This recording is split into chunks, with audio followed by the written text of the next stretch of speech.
Hello दोस्तों, तो कैसे हो यार आप लोग। आशा करते हैं आप लोग मस्त होंगे और आपकी तैयारी मस्त चल रही होगी। तो जैसा कि यार हम लोगों ने क्लास 12 फिजिक्स की क्लासेज स्टार्ट की थी और चैप्टर नंबर 1 वैद्युत आवेश तथा क्षेत्र आपका चल रहा था, ठीक है। तो आज ये इसका लेक्चर नंबर 4 वीडियो है, जिस पे आज हम क्या बात करने वाले हैं। आज की वीडियो में हम देखेंगे वैद्युत क्षेत्र आपका क्या होता है, वैद्युत क्षेत्र की तीव्रता किससे कहते हैं, और वैद्युत बल रेखाएं क्या होती है और वैद्युत बल रेखाओं के गुण क्या होते हैं, ठीक है। तो ये टॉपिक जितने भी है आज हम लोग इस वीडियो पे देखने वाले, बहुत ज़्यादा ही इंपॉर्टेंट टॉपिक है बोर्ड एग्जाम के लिए, ठीक है। ये क्वेश्चन पूछे जाते हैं कि वैद्युत क्षेत्र क्या है और वैद्युत क्षेत्र की तीव्रता को परिभाषित कीजिए। और ये वाला क्वेश्चन भी आता है कि वैद्युत बल रेखाएं क्या होती हैं और इनके गुण के बारे में भी बताइए, ठीक है। तो टॉपिक बहुत ज़्यादा इंपॉर्टेंट है, ठीक है। तो यार जो लोग नए हैं उनको बता देना चाहते हैं कि अगर आप लोग चैनल पर नए हो तो क्लास 12 फिजिक्स की यार हम लोग तैयारी बहुत मस्त तरीके से कर रहे हैं।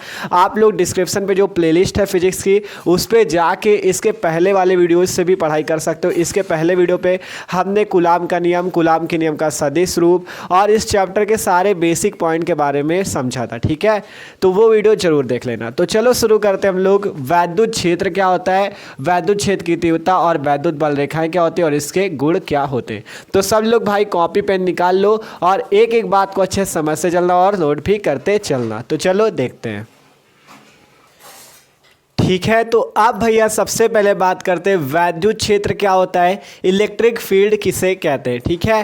तो एकदम मस्त तरीके से समझेंगे। देख सकते हो हेडिंग लगा दी हमने, वैद्युत क्षेत्र इलेक्ट्रिक फील्ड क्या होता है ये। तो देखो पहले इसकी परिभाषा पढ़ो, फिर आपको एकदम मस्त तरीके से समझाएंगे वैद्युत क्षेत्र के बारे में। तो देखो परिभाषा पढ़ते हैं। पहले हमने लिखा है किसी आवेश या आवेश समुदाय के चारों ओर का वह क्षेत्र जिसमें अन्य कोई आवेश अपने ऊपर आकर्षण एवं प्रतिकर्षण बल का अनुभव करता है, उसे वैद्युत क्षेत्र कहते हैं। उसे वैद्युत क्षेत्र कहते हैं। क्या कहते हैं भैया, उसे वैद्युत क्षेत्र कहते हैं, ठीक है।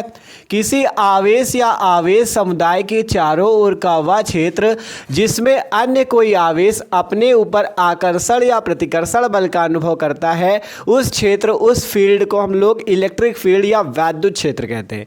ध्यान से समझो क्या कहा गया। कोई आवेश हो, कोई भी आवेश हो, मान लो यहाँ पे हमारे पास कोई आवेश क्यू है। आवेश को क्यू से प्रदर्शित करते हैं, सबको पता है, ठीक है। आवेश को क्यू से प्रदर्शित करते हैं। तो कहा गया किसी आवेश हो कोई या आवेश का समुदाय, अर्थात समुदाय का मतलब क्या होता है, समूह। आवेश का समूह हो, कोई अकेला आवेश हो या आवेश का कोई समूह हो, ठीक है।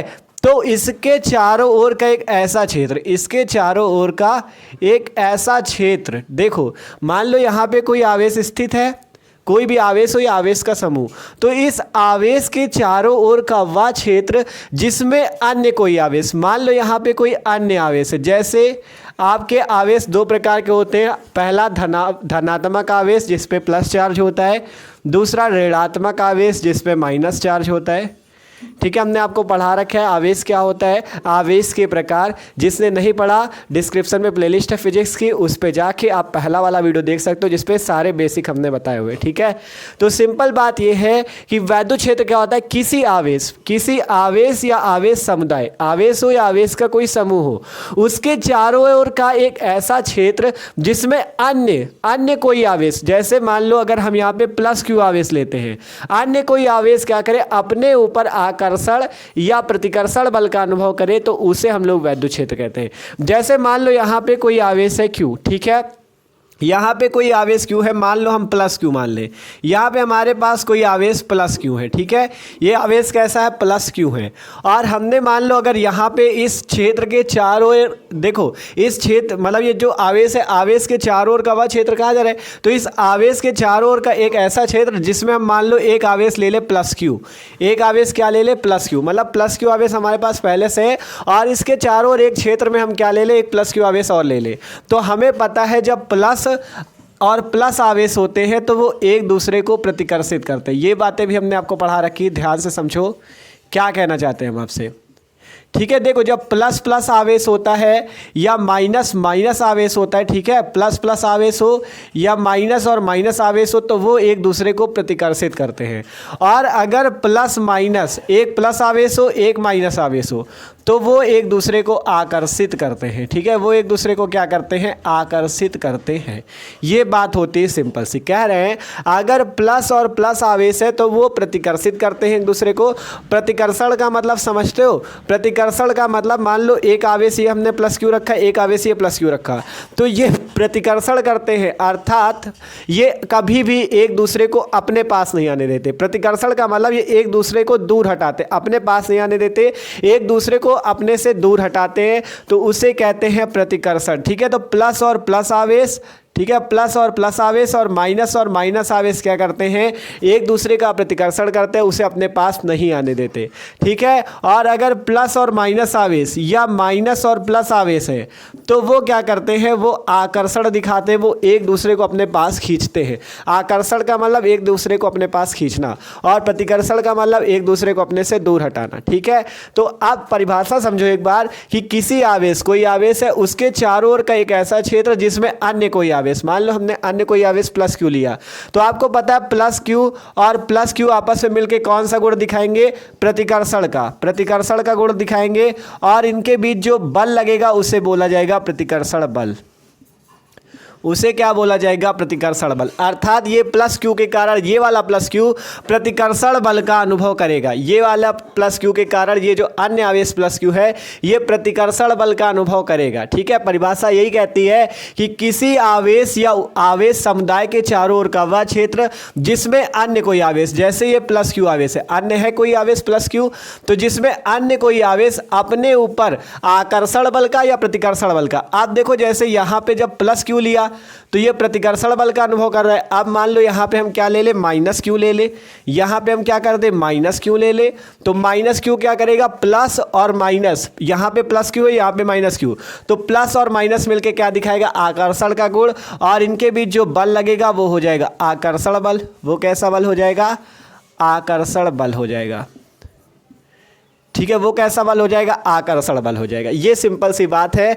आपसे कहा गया कि आवेश या आवेश समुदाय के चारों ओर का एक ऐसा फील्ड या एक ऐसा क्षेत्र जिसमें कोई अन्य आवेश, मान लो अगर अन्य आवेश हमने प्लस का क्यू लिया, इसमें मान लो हमने एक प्लस का क्यू पहले ले लिया था, इसके चारों ओर का ऐसा क्षेत्र जिसमें अन्य कोई आवेश, मान लो वो है प्लस क्यू, अगर प्लस क्यू होगा तो आपको पता है वो एक दूसरे को कभी भी अपने पास नहीं आने देंगे, वो प्रतिकर्षण का गुण दिखाएंगे, एक दूसरे को दूर हटाएंगे, और ये जो अन्य आवेश होगा ये अपने ऊपर प्रतिकर्षण बल का अनुभव करेगा, अर्थात ये आवेश जो होगा इसको अपने से दूर हटाएगा, अर्थात इसके ऊपर प्रतिकर्षण बल लगाएगा, इसके ऊपर क्या करेगा, इस टाइप से प्रतिकर्षण का बल लगाएगा। ठीक है, इस टाइप से इसके ऊपर क्या करेगा, प्रतिकर्षण बल लगाएगा। अगर बात करें अन्य आवेश माइनस क्यू है तो वो क्या करेगा, उसे अपनी ओर खींचेगा, अपनी ओर खींचेगा और आकर्षण का बल लगाएगा, आकर्षण का बल लगाएगा। ये सिंपल सी बात है। वैद्युत क्षेत्र की परिभाषा है कोई आवेश या आवेश का समुदाय, अर्थात आवेश का समूह, उसके चारों ओर एक ऐसा क्षेत्र, जैसे ये क्षेत्र है तो ये क्षेत्र क्या कहलाएगा, वैद्युत क्षेत्र। ठीक है, किसी आवेश, जैसे ये आवेश प्लस क्यू है तो इसके चारों ओर का एक ऐसा क्षेत्र जिसमें अन्य कोई आवेश, अन्य कोई आवेश जैसे प्लस क्यू या माइनस क्यू कोई भी हो, तो वो आकर्षण या प्रतिकर्षण बल का अनुभव करे। ठीक है, अन्य जो आवेश हो ये क्या करे, आकर्षण या प्रतिकर्षण बल का अनुभव करे, तो वो जो क्षेत्र होता है उसे इलेक्ट्रिक फील्ड या वैद्युत क्षेत्र कहते हैं। ठीक है, आशा करते हैं सबको अब परिभाषा समझ में आ चुकी है। सिंपल सी बात है, मान लो कोई आवेश है, आपने प्लस क्यू का आवेश लिया, अब आप इसके चारों ओर का कोई क्षेत्र देख रहे हो जिसे वैद्युत क्षेत्र कहा जाएगा, तो वो कब वैद्युत क्षेत्र होगा, जब उस क्षेत्र में अन्य कोई आवेश हो। जैसे अगर आपने प्लस क्यू ले रखा है तो वहां भी प्लस क्यू, तो प्लस क्यू क्या करेगा, उसके ऊपर अन्य आवेश के ऊपर प्रतिकर्षण का अनुभव कराएगा, प्रतिकर्षण बल का अनुभव कराता है तो वह क्षेत्र वैद्युत क्षेत्र होगा, या आकर्षण बल का अनुभव कराए तब भी वह क्षेत्र वैद्युत क्षेत्र ही होगा, क्योंकि परिभाषा कहती है किसी आवेश या आवेश समुदाय के चारों ओर का एक ऐसा क्षेत्र जिसमें अन्य कोई आवेश जो हो अपने ऊपर आकर्षण या प्रतिकर्षण बल का अनुभव करे तो उसे वैद्युत क्षेत्र, इलेक्ट्रिक फील्ड कहते हैं। ठीक है, अब यहाँ पे एक छोटी सी आपको नोट लिख देते हैं जो कि इंपॉर्टेंट बहुत ज़्यादा है। ठीक है, नोट एक देखो नोट कर लेना साइड पे, ये इंपॉर्टेंट, इससे ऑब्जेक्टिव भी फंस सकता है। ठीक है, तो देखो यहाँ पे लिखते हैं। ठीक है। और एक छोटा सा पॉइंट यहाँ पे समझ लो, यदि वैद्युत क्षेत्र में प्लस क्यू कूलाम आवेश है तो वह क्षेत्र की दिशा में बल लगाएगा। अगर प्लस क्यू कूलाम आवेश है तो वो जो प्लस क्यू कूलाम आवेश है वो क्षेत्र की दिशा में बल लगाएगा, और अगर माइनस क्यू आवेश है तो वो क्षेत्र की विपरीत दिशा में बल लगाएगा। ये एकदम छोटा सा पॉइंट है। अगर इस वैद्युत क्षेत्र, ये जो वैद्युत क्षेत्र है इसमें प्लस क्यू कूलाम का आवेश स्थित है तो वो क्षेत्र की दिशा में, अर्थात जिस दिशा में वैद्युत क्षेत्र होगा उसी दिशा में बल भी लगेगा। और अगर माइनस क्यू का आवेश है तो जिस दिशा में वैद्युत क्षेत्र है ना उसके विपरीत दिशा में बल लगेगा। अगर वैद्युत क्षेत्र इस दिशा पे तो बल इस दिशा पे, विपरीत दिशा पे लगेगा। ठीक है, तो एकदम छोटा सा नोट है, इसको याद रखना। ऑब्जेक्टिव पूछा जा सकता है। मान लो आपसे पूछ लिया गया ऑब्जेक्टिव क्वेश्चन या बहुविकल्पी पे कि अगर प्लस क्यू कूलाम का आवेश है तो वो, अगर मतलब कहा गया यदि वैद्युत क्षेत्र में प्लस क्यू कूलाम का आवेश स्थित है तो वो किस दिशा में बल लगाएगा। तो आपको पता है यदि वैद्युत क्षेत्र में प्लस क्यू कूलाम का आवेश है तो वो क्या करेगा, आपका क्षेत्र की दिशा में बल लगाएगा, और माइनस क्यू आवेश है तो वो क्या करेगा, क्षेत्र की विपरीत दिशा में बल लगाएगा। तो ये सिंपल सी बात आपको याद रखनी है। वैद्युत क्षेत्र की परिभाषा समझ गए थे, किसी आवेश या आवेश समुदाय के चारों ओर का एक ऐसा क्षेत्र जिसमें अन्य कोई आवेश अपने ऊपर आकर्षण या प्रतिकर्षण बल का अनुभव करे तो उसे वैद्युत क्षेत्र, इलेक्ट्रिक फील्ड बोलते हैं। और यदि वैद्युत क्षेत्र में प्लस क्यू कूलाम आवेश है तो वह क्षेत्र की दिशा में बल लगाएगा, और माइनस क्यू आवेश है तो वो क्षेत्र की विपरीत दिशा में बल लगाएगा। तो वैद्युत क्षेत्र हो गया। अब बात करते हैं वैद्युत बल रेखाएं। वैद्युत बल रेखाएं क्या होती हैं और वैद्युत बल रेखाओं के गुण। तो सब लोग इसका ले लो स्क्रीनशॉट, ठीक है, इसे कॉपी पे मस्त नोट कर लेना। अब चलते हैं वैद्युत बल रेखाओं की ओर।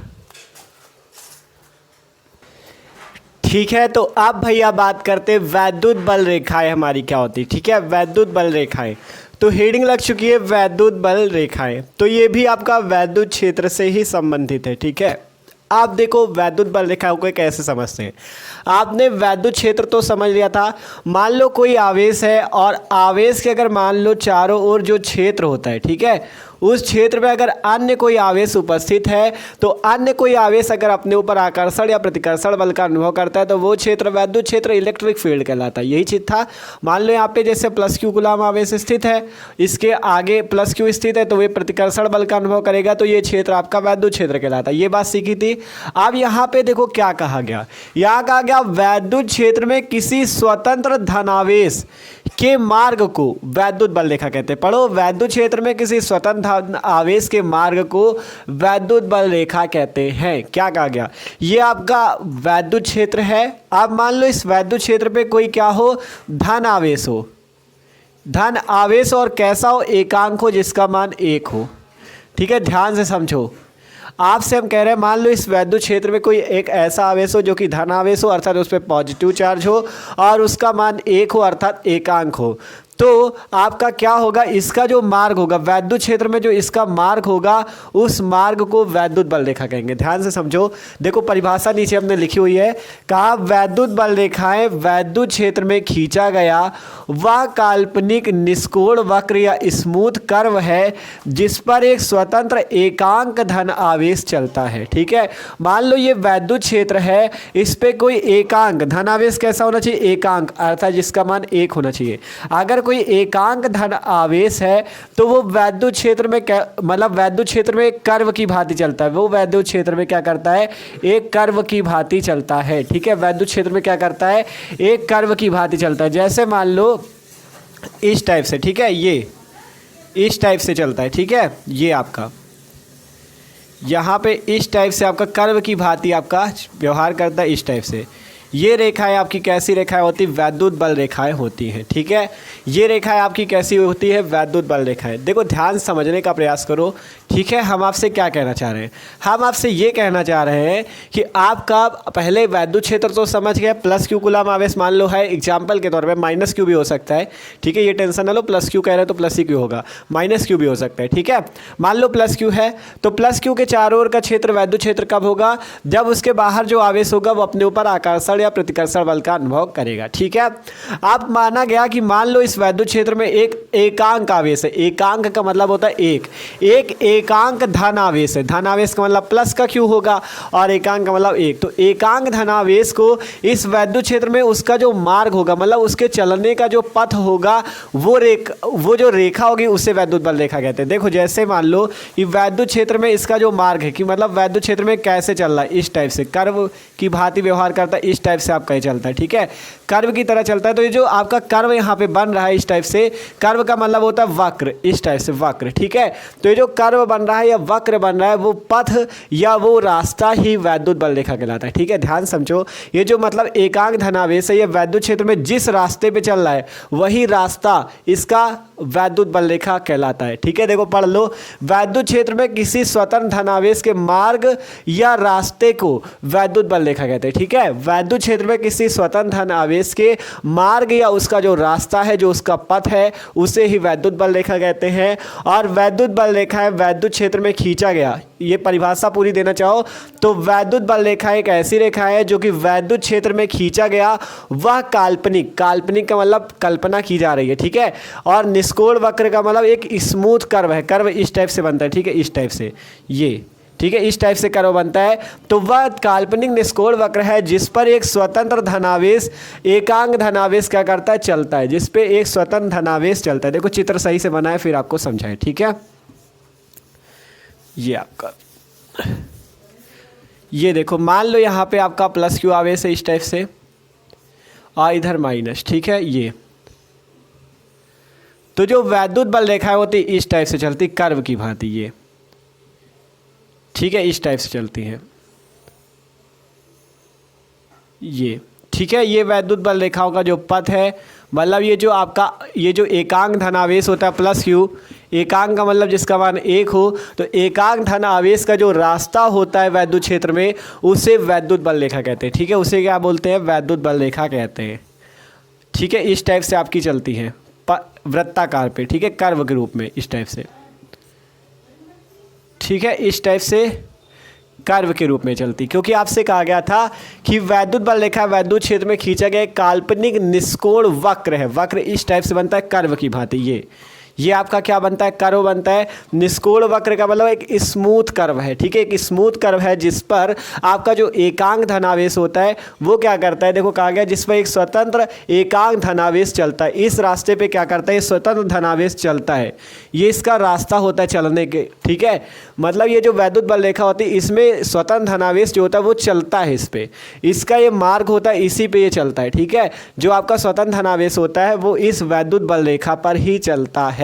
तो अब आशा करते हैं वैद्युत बल रेखा समझ में आई होगी थोड़ा बहुत। देखो वैद्युत क्षेत्र समझे थे कि आपका आवेश के चारों ओर का एक क्षेत्र होता है, ठीक है, आवेश के चारों ओर का एक क्षेत्र होता है। अब वैद्युत बल रेखा पे कहा गया वैद्युत बल रेखा वैद्युत क्षेत्र में खींचा गया एक काल्पनिक, काल्पनिक का मतलब आप एक कल्पना करो एक वक्र की, ठीक है, एक काल्पनिक निष्कोण वक्र अर्थात स्मूथ कर्व है, देख सकते हो इस टाइप का कर्व होता है, ठीक है, ये आपका, ठीक है, इस टाइप का ये क्या होता है, स्मूथ कर्व होता है। जो यहाँ पे हमने कर्व बना रखा है इसी टाइप का स्मूथ कर्व होता है जिस पे स्वतंत्र धनावेश जो होता है एकांक धनावेश जो होता है ये इसी रास्ते पे चलता है, इसी वैद्युत बल रेखा पे चलता है, ठीक है।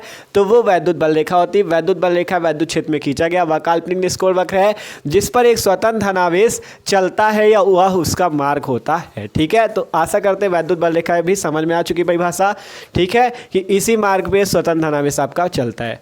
अब बात आती है वैद्युत बल रेखाओं के गुण, ठीक है, वैद्युत बल रेखाओं के गुण, वैद्युत बल रेखाओं के गुण, ठीक है। वैद्युत बल रेखाओं के गुण भी आपसे एग्जाम में पूछे जाते हैं।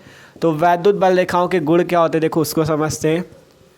देखो वैद्युत बल रेखाओं का सबसे पहला गुण ये है कि वैद्युत बल रेखाएं प्लस पॉइंट से निकलकर माइनस पॉइंट पे जाती हैं, मतलब ये प्लस से माइनस की ओर जाती हैं, ठीक है, या धनावेश से ऋणावेश की ओर जाती हैं। ये इसका पहला गुण है वैद्युत बल रेखाओं का कि वैद्युत बल रेखाएं धनावेश से निकलकर ऋणावेश तक जाती है, ठीक है। तो यहाँ पे लिख सकते हो कि ये रेखाएं, लिखते हैं ये रेखाएं, ठीक है, ये रेखाएं धनावेश से निकलकर ऋणावेश की ओर जाती है, ये रेखाएं धनावेश से निकलकर ऋणावेश की ओर जाती है, निकलकर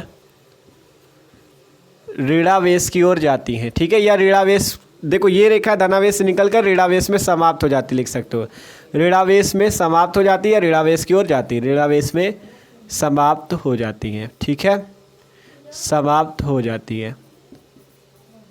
ये रेखाएं जो होती है धनावेश से निकलकर ऋणावेश पे समाप्त हो जाती है, अर्थात प्लस पॉइंट से निकलकर माइनस पॉइंट में जाके समाप्त हो जाती हैं। और आपसे हम पूछे कि वैद्युत बल रेखाओं में धनावेश क्या करता है, वैद्युत बल रेखाओं पे धनावेश चलता है, ये इसका रास्ता होता है। ठीक है, तो सिंपल सा पहला गुण क्या है कि ये रेखा है वैद्युत बल रेखाएं धनावेश से निकलकर ऋणावेश में जाके समाप्त हो जाती है, इस प्लस पॉइंट से निकल के माइनस में जाके समाप्त हो जाती है। ये इसका है पहला गुण। अब बात करें वैद्युत बल रेखाओं का दूसरा गुण क्या है। ठीक है, तो पहला गुण तो यह था कि ये रेखाएं धनावेश से निकलकर ऋणावेश में समाप्त हो जाती है। वैद्युत बल रेखाएं धनावेश से निकलकर ऋणावेश में समाप्त हो जाती है। दूसरा गुण ये है कि यह बल रेखाएं कभी एक दूसरे को काट नहीं सकती। ये जो वैद्युत बल रेखाएं कभी भी एक दूसरे को क्या करती हैं, काट नहीं सकती। ये नहीं हो सकता कि एक दूसरे को इस टाइप से काट दे।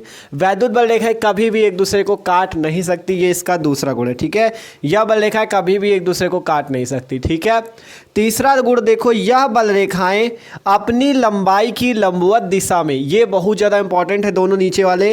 ठीक है, इनको अच्छे से समझो एकदम मस्त तरीके से। ठीक है, कहा गया यह बल रेखाएं अपनी लंबाई की लंबवत दिशा में एक दूसरे से दूर हटने का प्रयास करती हैं। यह बल रेखा क्या होती है, अपने लंबाई की लंबवत दिशा में एक दूसरे से दूर हटने का प्रयास करती है। कभी भी एक दूसरे के समीप नहीं जाती कि ये बल रेखा एक दूसरे के समीप चली जाए। ये अपनी लंबाई की लंबवत दिशा में एक दूसरे से दूर हटने का ही प्रयास करती हैं। एक दूसरे से दूर कैसे हटा जाए, इसी का प्रयास करती रहती हैं। तो दूर हटने का प्रयास करती, इसीलिए सजातीय आवेशों में प्रतिकर्षण का गुण पाया जाता है। ठीक है, प्रतिकर्षण समझते हो ना, प्रतिकर्षण पे हमने आपको बताया था प्रतिकर्षण क्या होता है।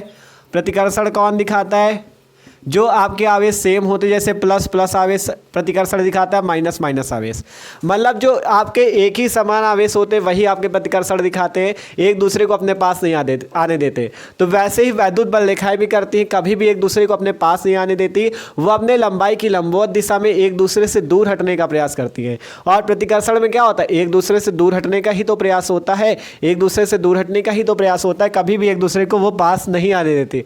ठीक है, तो प्रतिकर्षण का गुण कौन दिखाता है, जो समान प्रकार के आवेश होते हैं या जो एक ही जाति के आवेश होते हैं। यहां पे लिखा है सजातीय आवेश, देखो ध्यान से पढ़ना, सजातीय। ठीक है, सजाति का मतलब जो एक ही जाति के हो, जैसे प्लस और प्लस आवेश एक ही है। ठीक है, एक ही जाति के हैं, जाति का मतलब सजाती है। ठीक है, माइनस और माइनस आवेश। ठीक है, मतलब जो एक ही सजाती हो या एक समान आवेश, या सजाती की जगह आप चाहो तो एक समान आवेश लिख सकते हो, जैसे माइनस माइनस आवेश, प्लस प्लस आवेश।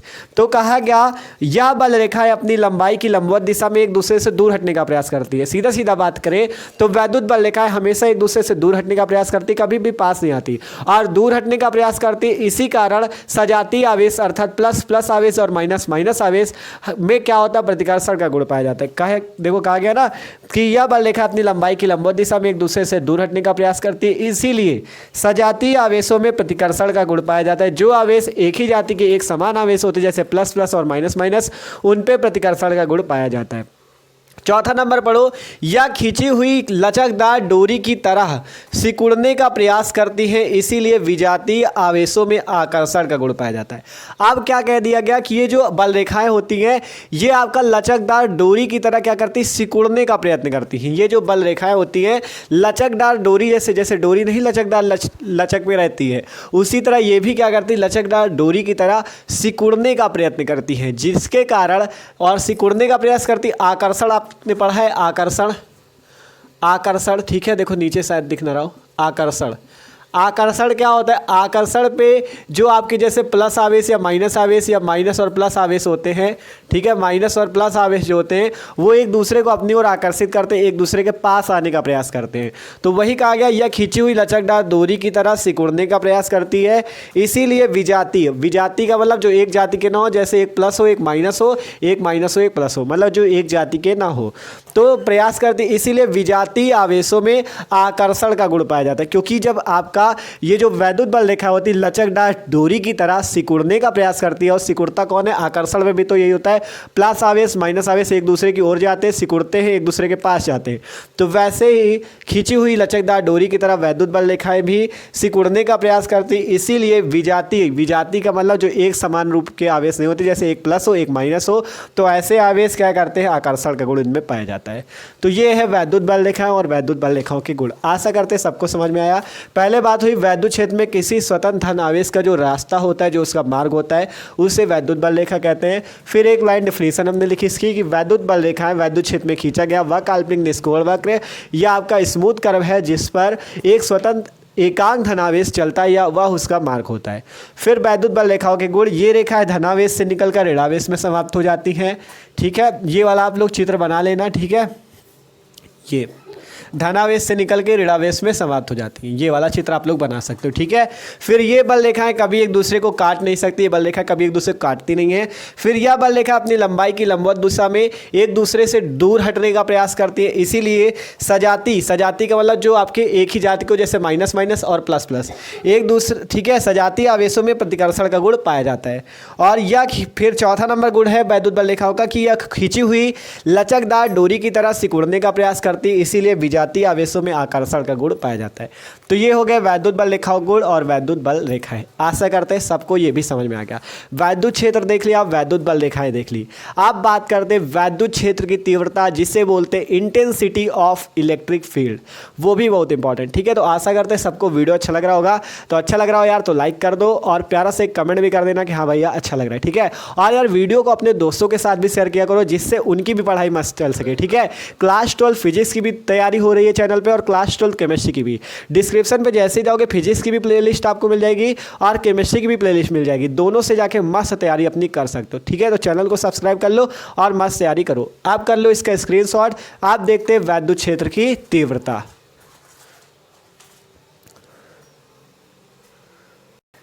तो भैया अब बात करते हैं वैद्युत क्षेत्र की तीव्रता, इंटेंसिटी ऑफ इलेक्ट्रिक फील्ड के बारे में। ठीक है, तो यहाँ पे हेडिंग लग चुकी है वैद्युत क्षेत्र की तीव्रता, जिसे इंग्लिश में बोलते हैं इंटेंसिटी ऑफ इलेक्ट्रिक फील्ड।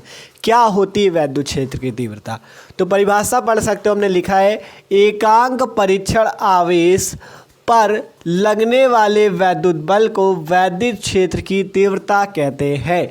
एकांक परीक्षण आवेश पर लगने वाले वैद्युत बल को वैद्युत क्षेत्र की तीव्रता कहते हैं। ठीक है, और इसे ई वेक्टर से प्रदर्शित करते हैं। और वैद्युत क्षेत्र की तीव्रता एक सदिश राशि है।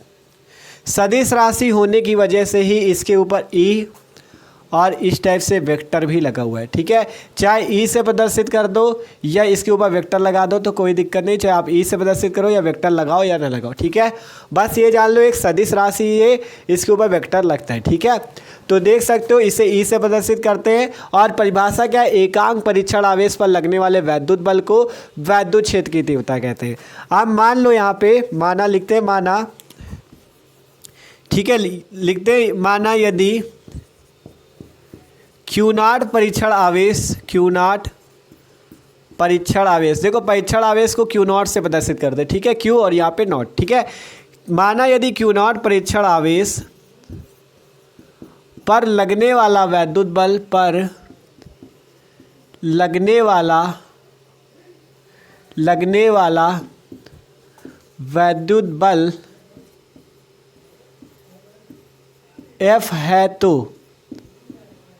है तो वैद्युत क्षेत्र की तीव्रता, वैद्युत क्षेत्र की तीव्रता E बराबर, ठीक है, वैद्युत क्षेत्र की तीव्रता क्या हो जाएगी? E बराबर क्या हो जाएगा फॉर्मूला? E बराबर हो जाएगा F अपॉन में Q0। F अपॉन में Q0 ये हो जाएगा इसका फॉर्मूला वैद्युत क्षेत्र की तीव्रता का। ठीक है, ध्यान से समझो। माना यदि Q0 परीक्षण आवेश, ये Q0 जो है परीक्षण आवेश पर लगने वाला वैद्युत बल F हो तो वैद्युत क्षेत्र की तीव्रता E बराबर फॉर्मूला हो जाएगा F अपॉन Q0। और इसका मात्रक की बात करें, E equal to F upon Q0 है। F क्या है? बल का मात्रक होता है न्यूटन और बट्टे में Q0। Q0 क्या है? एक प्रकार का परीक्षण आवेश या कोई आवेश ही तो है, तो आवेश का मात्रक होता है कूलाम। तो यहाँ से वैद्युत क्षेत्र की तीव्रता का मात्रक हो गया न्यूटन प्रति कूलाम। क्या मात्रक होता है वैद्युत क्षेत्र की तीव्रता का? न्यूटन प्रति कूलाम। ठीक है, E equal to F upon Q0 formula और मात्रक न्यूटन प्रति कूलाम। और परिभाषा क्या थी? एकांक परीक्षण आवेश। परीक्षण आवेश कैसा होना चाहिए? एकांक, मतलब Q0 का मान होना चाहिए 1। ठीक है, अगर हम यहाँ पर से Q0 का मान 1 कर दे तो E इक्वल टू क्या हो जाएगा? F। ठीक है। अगर यहाँ से क्यू नॉट की वैल्यू आप 1 रख दो तो ई इक्वल टू क्या हो जाएगा एफ, अर्थात एकांक परीक्षण आवेश पर लगने वाले वैद्युत बल को वैद्युत क्षेत्र की तीव्रता कहते हैं। परिभाषा यहीं से बनी। अगर क्यू नॉट का मान 1 रख दो तो एकांक परीक्षण आवेश, मतलब एकांक का मतलब होता है 1, एकांक परीक्षण आवेश पर लगने वाले वैद्युत बल को वैद्युत क्षेत्र की तीव्रता ई कहते हैं और इसका मात्रक न्यूटन प्रति कूलम होता है। वैद्युत क्षेत्र की तीव्रता को ई से प्रदर्शित करते हैं। यह एक सदिश राशि है और माना यदि क्यू नॉट पर लगने वाला, ठीक है, क्यू नॉट परीक्षण आवेश पर लगने वाला बल एफ है, तब वैद्युत क्षेत्र की तीव्रता ई बराबर F upon Q not Newton प्रति कूलम। अब यहाँ पे इसकी विमा भी देख लेते हैं कि वैद्युत क्षेत्र की तीव्रता की विमा क्या होती है। ठीक है, तो देखो विमा कैसे निकाली जाती है। न्यूटन, सबसे पहले मात्रक क्या है, न्यूटन प्रति कूलम। मात्रक से ही विमा निकाल सकते हो, मात्रक से विमा निकाल सकते हो। न्यूटन है न्यूटन प्रति कूलम, तो न्यूटन किसका मात्रक होता है, बल का। ठीक है, बल का मात्रक होता है, बल की विमा होती है mlt-2, सबको याद होगी mlt-2। और बट्टे में आवेश Q की विमा क्या होती है, देखो आवेश Q बराबर एक सूत्र होता है I इंटू टी। Q बराबर सूत्र होता है I इंटू टी, जहाँ I धारा होती है और धारा का मात्रक एम्पियर होता है तो इसकी विमा A होती है, और T समय होता है तो इसकी विमा होती है T। ठीक है, समय की T होती है सेकंड। ठीक है, तो यहाँ पर से Q अर्थात कूलाम की विमा क्या हो जाएगी, AT। आवेश की विमा हमेशा याद रखना AT होती है, आपने क्लास 11 पे पढ़ा रखा होगा ये। ठीक है, देखो Q बराबर फॉर्मूला होता है IT, क्योंकि कूलाम किसका मात्रक, आवेश का, तो Q बराबर होता है I इंटू टी। I है धारा तो धारा का मात्रक एम्पियर, तो इससे A होती है इसकी विमा, और T है समय का मात्रक सेकंड, और इसकी विमा क्या होती है T, कैपिटल T। तो यहाँ पर से Q की विमा क्या आ जाएगी, AT। तो यहाँ से कूलाम या Q की विमा क्या हो जाएगी, AT। ठीक है, AT हो जाएगी। ये बल की विमा है mlt-2 और ये है आवेश की विमा AT। ठीक है, तो यहाँ पर से अगर विमा निकालें तो ऊपर है mlt-2 और नीचे AT। अब इधर नीचे AT है, ऊपर चला जाएगा तो A-1 T-1 हो जाएगा। ठीक है, देख लो ध्यान से, A-1 T-1 हो जाएगा, क्योंकि नीचे इस पर कोई पावर है नहीं तो 1 माना जाएगा। नीचे प्लस का 1 है, ऊपर जाएगा, जब ये पद आपका ऊपर जाएगा तो A की +1 है -1 हो जाएगा, T की +1 है -1 हो जाएगा। ठीक है, ये अब इसे आगे देखते हैं। आगे देखोगे तो यहाँ पे देखो M है, M को M लिख दो, L यहाँ पे तो है नहीं, L को L लिख दो। यहाँ पे T की -2 है, यहाँ पे -1, तो T -2 और -1 मिलके -3 हो जाएगा। आगे A-1, ये हो गई आपकी वैद्युत क्षेत्र की तीव्रता की विमा। देखो M इस टाइप से आया, L ये आ गया, T-2 और -1 मिलके T-3 हो गया, और A-1 ये किसकी विमा है, वैद्युत क्षेत्र की तीव्रता की। तो आशा करते हैं सबको वैद्युत क्षेत्र की तीव्रता भी समझ में आ चुकी। परिभाषा, सूत्र ये रहा, ये आपका फॉर्मूला है, सूत्र है, मात्रक भी पता चल गया, न्यूटन प्रति कूलम, विमा ये होती है। ठीक है, सब कुछ आपको पता होना चाहिए। तो यार आशा करते हैं वीडियो अच्छा लगा होगा और क्लास पे पूरी मज़ा भी आपको आया होगा। ठीक है, तो मज़ा आई हो यार तो अपने दोस्तों के साथ भी शेयर करिया करो, जिससे उनको भी मज़ा आए, उनकी पढ़ाई भी मस्त हो सके। ठीक है, तो चैनल को सब्सक्राइब कर लो जल्दी से, जिससे आपका क्या हो सके कि फिजिक्स की तैयारी भी मस्त हो सके, क्लास 12 की और केमिस्ट्री की भी। ठीक है, तो सब्सक्राइब कर लो, जैसे हम कोई अगला वीडियो डालेंगे आपके पास तुरंत नोटिफिकेशन आ जाएगी। ठीक है, तो okay, thanks for watching this video. मिलते हैं अगले वीडियो पे।